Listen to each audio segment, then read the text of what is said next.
नीतीश जी का एक बयान आया है जब चुनाव कैंपेन आज अंतिम दिन था। उन्होंने कहा है कि भाई ये मेरा अंतिम चुनाव है, इसको कैसे देखा जाए? देखिए, हम तो अभी जो आखिरी चरण का चुनाव प्रचार है आज ख़त्म हुआ है और चुनाव प्रचार करके हम वापस लौटे हैं और उनके बयान को हमने देखा है।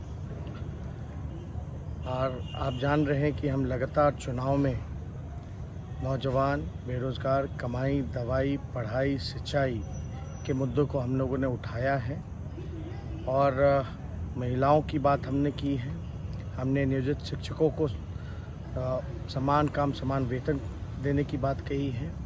हमने जितने आंगनबाड़ी, स्वयं सहायता समूह जितनी हैं, जीविका दी, विकास मित्र, आशा वर्कर, उनको जो है नियमित और मानदेय को दुगुना से भी ज़्यादा देने की बात कही है।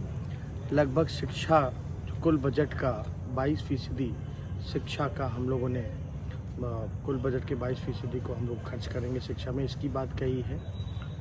हम लोग लगातार ज़मीनी मुद्दों को हम लोगों ने उठाने का काम किया है और आज जब लौट करके हमने नीतीश कुमार जी का जो बयान देखा, उससे ये एहसास होता है कि हम जो बात पहले से कहते रहे हैं कि नीतीश कुमार जी थक चुके हैं, उनसे बिहार संभल नहीं रहा, वो ज़मीनी हकीकत को पहचान नहीं पाए। और जब आखिरी दिन चुनाव के आखिरी सभा में उन्होंने खुद ही घोषणा कर दी कि अब वो राजनीति से संन्यास ले रहे हैं, तो उन्होंने जो ज़मीनी हकीकत है, अब हो सकता है कि उनको एहसास हुआ होगा और उन्होंने आज घोषणा कर दी राजनीति से संन्यास लेने की।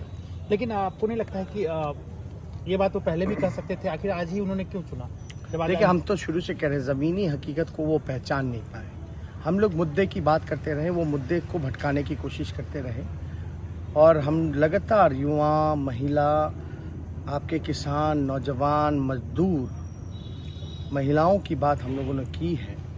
जो ज़मीनी स्तर पे जो भ्रष्टाचार है ब्लॉक पे, पुलिस थानों में, उसकी बात हम लोगों ने उठाई है, जो कि वो कहीं ना कहीं से इस हकीकत को वो ज़मीन से जुड़े नहीं, पहचान नहीं पाए।